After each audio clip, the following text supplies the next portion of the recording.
मेरी एक ख़राब आदत थी कि मैं ज़्यादा घुमा नहीं था, मैं इधर उधर। नमस्कार दोस्तों, मैं हूं सुनील कुमावत और आज मैं आया हूं एक ऐसे स्टूडेंट से मिलने के लिए जिसने कल जो रिज़ल्ट घोषित हुए हैं, नीट 2020 के जो रिज़ल्ट घोषित हुए हैं उसमें 99.78 परसेंटाइल जो है स्कोर किए हैं और ऑल इंडिया रैंक जो है 2767, मतलब 2700 से हम बोल सकते हैं 2700 की रैंक जो है लगभग गेन की है। तो मैं आपको आज जो बातचीत करने जाऊंगा इससे आपको कई प्रेरणा मिलेगी। तो मेरे साथ में है धीरेन्द्र। Thank you sir.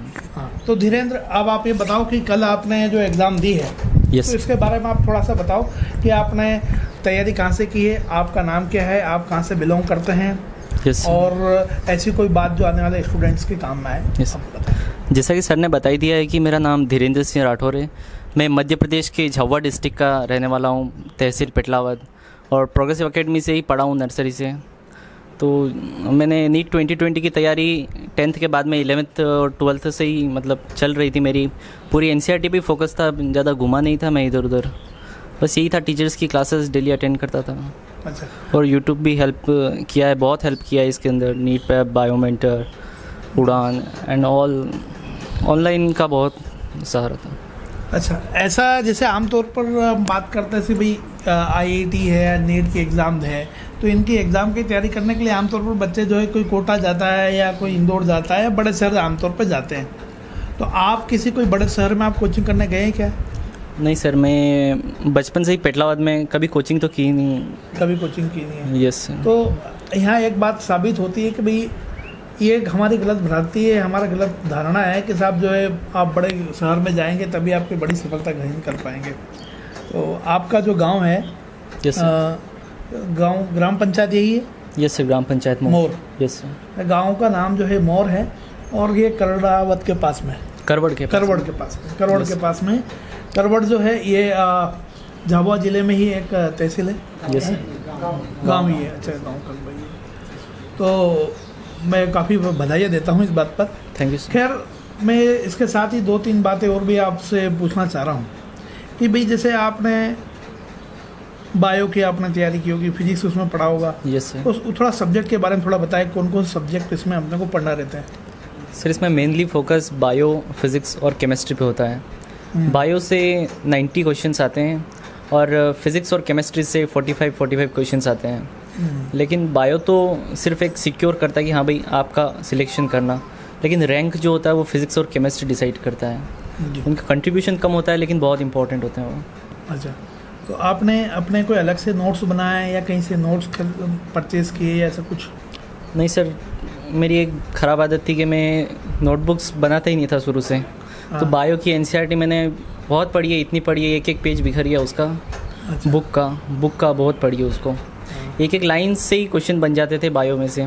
और फिज़िक्स और केमिस्ट्री में तो प्रैक्टिस इंपॉर्टेंट है, पढ़ने से कुछ नहीं होता, उसमें प्रैक्टिस ही करनी पड़ती है। क्वेश्चन जितने देखोगे उतना अच्छा है, नए क्वेश्चंस। अच्छा, इसके अलावा यदि मान लीजिए अभी कोई स्टूडेंट है, अभी कोई तैयारी करना चाहता है, तो उसको आप क्या सजेस्ट करना चाहोगे? क्या ऐसा एक बात है, देखो ये बात तो तय है भाई कि ये एग्ज़ाम जो है 15 लाख स्टूडेंट ने लगभग एग्ज़ाम दी है नीट की। yes. तो 15 लाख का यदि हम 1% भी निकालें तो 15,000, और उसका भी आधा करें तो 7,000, और उसका भी आधा करें तो अब जाकर 3,500 होता है।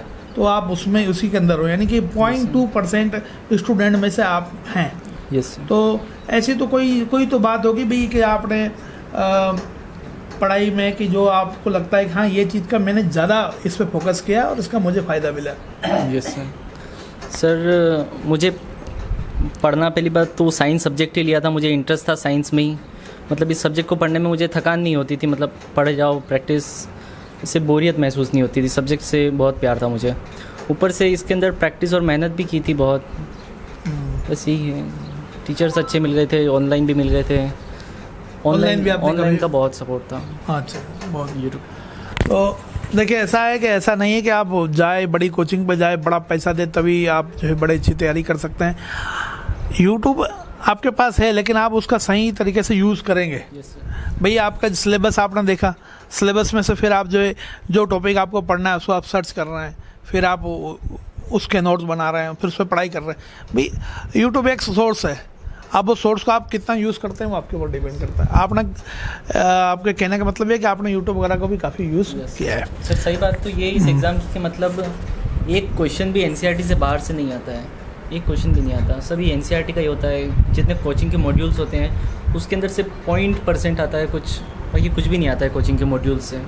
मतलब बिजनेस बना के रखा हुआ है कोचिंग का। तो अच्छा, मतलब इनका कहने का मतलब ये है कि भाई आप एनसीईआरटी पढ़ लें, बहुत अच्छे से पढ़ लें और अच्छे से पढ़ लें, ज़रूरत पड़े तो और भी अच्छे से पढ़ लें, लेकिन सिर्फ एनसीईआरटी पढ़ लें। ज़्यादा चीज़ें की जगह भागने की बजाय एक ही जगह फोकस करें, ज़्यादा अच्छा है। खैर मेरे साथ है, मेरे साथ इनके टीचर भी हैं पीयूष सर। पीयूष सर कुछ एक दो शब्द कहना चाहें, बच्चों को बधाई देना चाहें। धीरेन्द्र, मेरी तरफ से तेको बहुत बहुत बधाई हो।